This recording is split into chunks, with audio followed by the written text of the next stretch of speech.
Welcome back to Old School Sports, and thanks for joining us for episode 2 of our takeover of the Miami Marlins. We've got a recap of our 2021 season today, and the good news is that we did not get fired. The bad news is we were a pretty bad team as we expected. Following our last episode, we did make one more trade before the season started. We traded away first baseman Jesus Aguilar, and that allowed us to free up some more money and ultimately increase our scouting and development budgets a little compared to where they were the year ago, and also have enough money to kind of sign our draft picks and also sign a minor league free agent. So that was helpful. We also did sign a couple of major league free agents to minor league contracts. One was Felix Hernandez, King Felix, who spent the entire season until the last week or so in the minors and then retired after the season. He was just a shell of himself. And then we also signed catcher Jonathan LaCroix to a contract. He came in and did a really good job as our backup catcher, and we actually signed him to a 2-year extension, with the second year being a team option, so he should be with us to give us a pretty good defensive catcher at backup, and he could potentially even be a starter for us.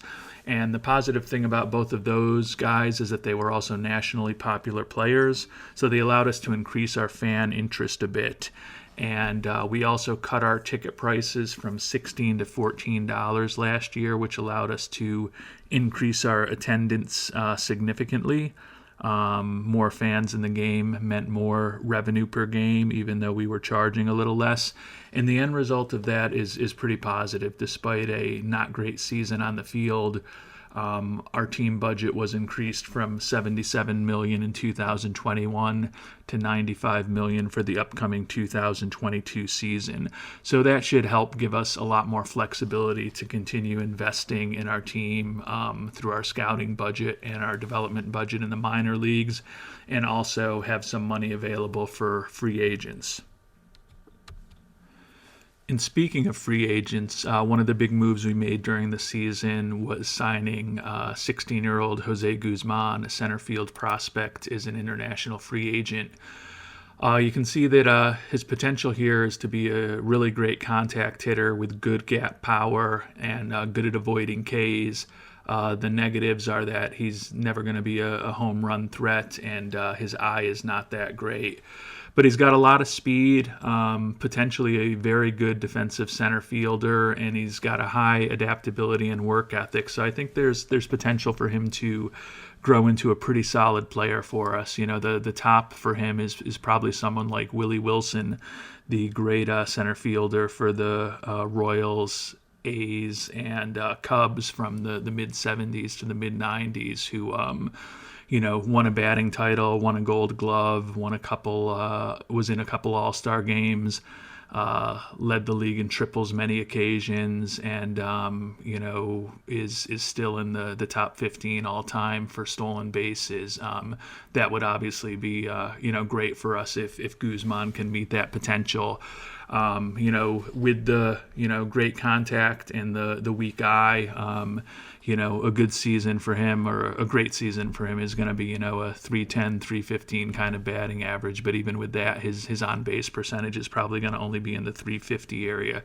So certainly not a perfect player, but a prospect that we were happy to bring on board. The other interesting prospect that we brought on through the draft, our first round pick, was a catcher, Carter Jensen. Looks like he's got potential to be a pretty good hitter for us. Defensively, he may not end up being able to stay at catcher. He may not be, good enough defensively for us to ultimately want him there. But with the batting profile he has, the hope is that at the very least he could develop into a decent corner infield or corner outfield prospect potentially for us. So we'll see how these two develop over the coming years. So we've talked about some of the good things, having more money in the budget, kind of cleaning up some of the problematic salaries we had, and bringing on some good young talent. Let's get to some of the negative things from the 2021 season.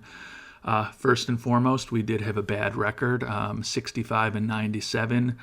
we avoided 100 losses, and we actually avoided last place to the Nationals with a player payroll more than twice as large as ours. We're a couple games behind us in the NL East.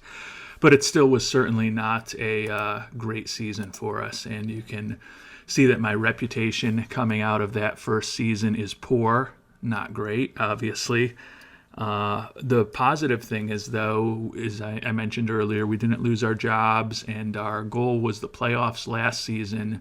We've been so poor now that our new goal from ownership is just to not be horrible this coming year, and then by 2 seasons from now to acquire a Gold Glove winner and increase attendance. So those are more achievable goals than the playoff goal was, but obviously we're going to need to make some progress over the next 2 seasons to make sure that we get a renewal in our contract after the 2023 season. Taking a look at how we performed, our offense was brutal. We were second to last in almost every offensive category last season. Our on-base percentage was below 300, worse than the league. OPS 671, also worse than the NL. Just a brutal season offensively. As I noted, we did trade away a few decent offensive players at the beginning of last year to save some salary space. None of them had exceptional seasons for their new teams, so they weren't going to make a big difference. We certainly would have been a little better in offense if we had kept them, but we may have ended up with a 68-69 win record instead of 65 wins. So in the grand scheme of things, not that significant that we traded those guys away so we could invest more money in our player development, in our farm system, and our draft picks, and our scouting. On the pitching side, we're actually pretty solid. Our team ERA was 5th last year. Starters were 7th. I think defensive efficiency 7th in the NL, zone rating 4th. So we have, certainly some things to build around there. Our pitching staff is generally pretty young, and I think that my goal is to continue to build up the pitching staff and to build a good defense around them, and ultimately we're going to need to upgrade the offense somewhat too. Kind of getting into our individual performances on the season, and some good and some bad here too. From a batting perspective, Miguel Rojas really stands out. We actually have an option year decision to make on him at this point. He made $5 million this season. He's due $5.5 million next year if we apply the team option. Given that he is a decent offensive player and a very good defensive shortstop, we will be exercising that option shortly and bringing him back to kind of be a leader of the team defensively for us. He is looking for about $20 million a year for an extension after that, so we'll probably be letting him go after this season. Conceivably, we could use him as trade bait middle of next year if we're out of it and we are clear that we're not going to be able to pay him what he's looking for. The rest of our starting infield was decent. Brian Anderson and Jazz Chisholm, decent at those positions. And then in the outfield, we brought up Monty Harrison from the minor leagues at the end of the season in September when we were able to expand rosters. And he really had an incredible run for us, hitting .337 with 5 homers and 11 ribbies and a OPS plus of 143. Certainly has some power, but also certainly probably outperformed his batting ratings. So we'll see if maybe he's a player who just performs better than he looks on paper going forward. Looking at the rest of the team, not as positive offensively. Garrett Cooper, for a first baseman, had very mediocre production. And then Adam Duvall and Jake Marisnik, who was one of the folks we traded for last year at the beginning of the season. We both have options on them for this year. Duvall, we would need to pick up a $7 million option, and Marisnik, we would need to pick up a $4 million option. Have more thinking to do on both of those in the coming days, but my thought is that we probably will not pick up either of those options. So as you can see from looking at this, we've got a lot of work to do on the offensive side. The goal is to bring in, young people who are decent offensively, good defensively, and that we can hopefully have under control. And the other thought is that perhaps when we get to March and in spring training is already going, there may be a player or two who we can sign to a one-year deal at a very discounted rate compared to what they're hoping to get right now, which is probably a way for us to continue building the team going forward. Turning to pitching, we've definitely got more to work with here. All 5 of our starters from last season are 26 and younger, and we also have Sixto Sanchez at our AAA club who pitched briefly in the majors for us last year and did a decent job. So the rotation is solid. Not everyone, but Trevor Rogers, Paul Campbell, and Sandy Alcantara all had ERA pluses better than 100. Pablo Lopez and Eliezer Hernandez were not quite as effective, going 8-14 and 5-17 with ERAs in excess of 5, but still, as young pitchers have potential to continue to improve. And then the bullpen was not as good as our starters, but fortunately with the bullpen, we can probably find some replacements relatively cheaply through the draft and or free agency and or trading with others. So certainly have potential to improve there.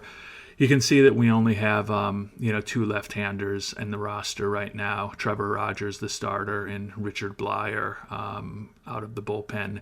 So we'll probably look to add at least a lefty or 2 in free agency in the coming months and try to kind of improve that pitching staff. But as I mentioned earlier, the pitching was definitely not the problem. Would love to add a high-end arm in the bullpen.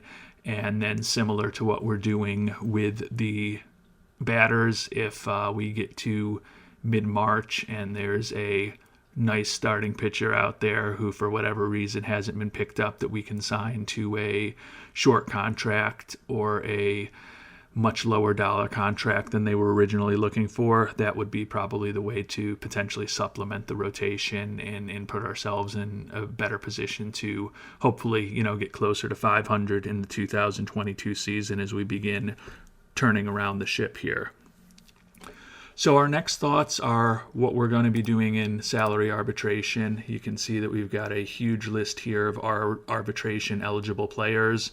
In the coming days, we'll be looking to figure out who we want to make offers to and who we want to perhaps trade away and or just let go.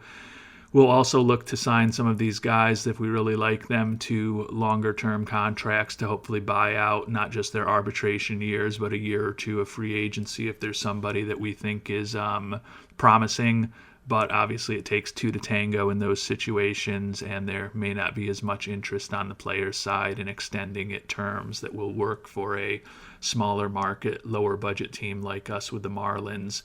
Not too much on the impending free agency front, so probably not a lot to do there. And then we'll review the minor league free agents and try to make some decisions there. So we've got a lot of work to do this coming off season. If you look at our salaries, like I mentioned, we'll probably be picking up the $5.5 million option on Rojas. The option for Duvall at $7 million is a lot more troubling. He's a 33-year-old outfielder, did hit 21 homers for us last year, but with his .233 average, his OPS was below average. His WAR was only 0.7. Hard for a smaller budget team like us, I think, to justify the $7 million there. And then similarly, I mentioned Jake Marisnick, who played a decent center field for us last year, but did not hit much at all. .241 batting average, OPS plus of 89. The option for him is $4 million. Probably will not pick that up either. Would rather have a little extra cash to potentially sign people to extensions that are going to be around for the long term, and then also look for some free agents. Thinking about our team in the infield, Our utility infield spot was just a disaster last year. Mediocre fielders who could not hit. I think that's an obvious area that we can look to upgrade in a relatively cost-effective way in free agency and or potentially trading away some of our arbitration-eligible players that may not fit in for the long term. So those are the things we'll be working on before our next report, which will be on the 2021 to 2022 offseason as we get ready to hopefully approach 500 next year. Hopefully sign a gold glover to keep our ownership happy and start hopefully building this team back into a playoff contender. Thanks for watching. Would love your comments and your likes and your subscriptions, and look forward to talking again soon. Thank you.